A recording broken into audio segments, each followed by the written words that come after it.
to chew 5 gum. New 5 gum. Stimulate your senses. Stop it. Get some help. What is up, guys? It is Joe here, and today I'm going to be bringing you my review of the 2017 31st of July edition of Monday Night Raw. Without further ado, let's get right into it. Okay, first off, I'm trying to get this video done within 5 minutes, guys, so sorry if I'm speed talking. But anyways, Raw opened this week with Kurt Angle coming out, and he was just basically talking about what happened last week and what's going to happen this week. Then all of a sudden, surprisingly, Brock Lesnar came out. Him and Paul Heyman cut a promo. It was mainly just Paul talking. Brock didn't say a word. And he was standing there, and you can see from my WWE RAW reactions video that's already up on my channel, you can watch that. Basically, Brock was like standing there, and Heyman was like, no, if you're you're stacking the odds against Brock, you know Brock's going to lose, this is what you want, etc, etc. And then Paul Heyman dropped the bomb saying that if Brock loses at SummerSlam, he will leave, even though he said that Brock will not lose. Anyways, I don't know how that's going to go, but next up we have... Okay, so after this, we had a good match that opened the show. It was the Hardy Boys, Jeff and Matt, versus Luke Gallows and Karl Anderson, with the Revival on commentary. And basically, not too much happened. The Hardys won. Jeff hit a swanton onto Luke Gallows and won. Then basically, the Hardys were going up the stage as the Revival was smack talking them, and Jeff and Matt were smack talking back. They were like, oh yeah, alright. And then a big brawl came out on the stage, and it was really awesome. There was this one big moment where Jeff hit a poetry in motion off of Matt's back, off of the stage, onto, I think it was Luke Gallows and Dash Wilder. I'm not sure whether that's right, but anyways, it was two people. Jeff hit the poetry in motion on them, thanks to Matt. Yeah, that was really great. And then there was a double twist of fate, one from Jeff, one from Matt to Luke Gallows on the stage. So that was that. And next up. Okay, so next up, the cameras took us backstage, and it was Seth Rollins walking until he was approached by the current Raw Tag Team Champions, Sheamus and Cesaro. Now, basically, Sheamus and Cesaro were just mocking Seth, or trying to egg him on, if you know what I mean. They were saying, oh, well, you turned your back on your brother, and, you know, things like that to really piss Seth off.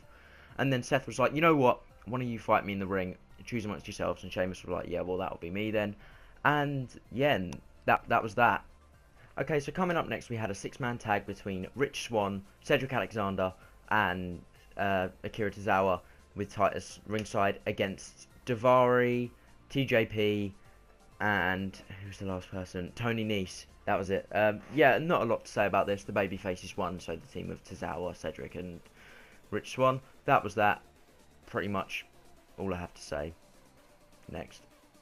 Okay, coming after that, we have a Miz TV segment with Jason Jordan as a special guest. There weren't a lot said. Miz accidentally came out and said Kurt Angle's illegitimate son, which was definitely stupid, and he kind of exposed Jason Jordan for not having much charisma as well.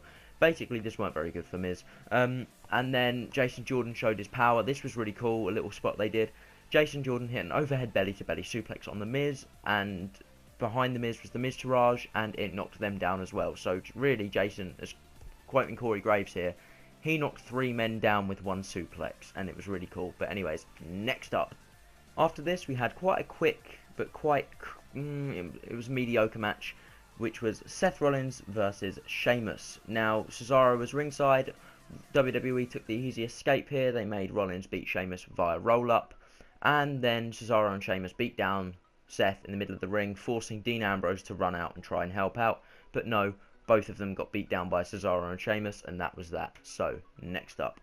After this, Bray Wyatt was in the ring and had a little promo, and basically then all of a sudden WWE started playing the little heartbeat demon thing, and then Finn Balor appeared and basically just beat up Bray Wyatt and dropkicked him in the crowd. That was that. So there wasn't really a lot of talking from Finn. It was just him beating up Bray and then taunting in the ring. So after that there was the what should have been the main event of the evening, Samoa Joe versus Roman Reigns versus Braun Strowman. This was a solid matchup. Unfortunately, well, for me anyway, because I'm not a Roman fan, Roman Reigns walked away with a victory after a spear to Samoa Joe. Braun Strowman was untouched, so he still looked strong. Yeah, that was pretty much it. But really good match overall, and should have been the main event. Okay, so after this solid match, the crowd was kind of killed a little bit by Kalisto versus Elias. Not Elias Sampson, just Elias now. They've cut his name for some reason. But anyway, yeah, it was the Drifter versus the Masked Man, and yeah, Elias won. don't really have anything else to say. Okay, so after this, another thing killed the crowd even more. First they were dying, now they are dead. This was Bayley versus Nia Jax. Literally, the crowd did not give a shit, nor did I. So I fast forwarded until the ending. Bayley won by count out. Once again, that's all I have to say. And finally, for some unexplained reason, the main event of the evening was Big Show versus Big Cass with Enzo at ringside. And once again, another victory that wasn't a pinfall tonight on Raw. Enzo got involved and caused a disqualification. Now, there was some really cool moments, like the slaps. They're always like, ah. Enzo took a big boot and it looked like he snapped his neck. And Big Cass took a knockout punch. It was really cool. But overall, yeah, Raw was pretty poor this week. Anyways, I'd literally managed to finish that within like 4 seconds to spare. But yeah, by the way, when I said 5 minutes, I mean the actual content themselves, not the intro and any of that stuff. Just the actual stuff is 5 minutes. Yeah, I nearly went over, and I know that was rushed.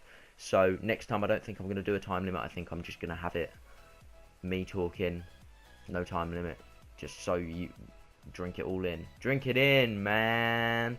Anyway, yeah, so I do hope you did enjoy this video. Well, if you did, be sure to like, comment, and subscribe. I'll see you in the next video, and look out for my channel for more wrestling content. Goodbye.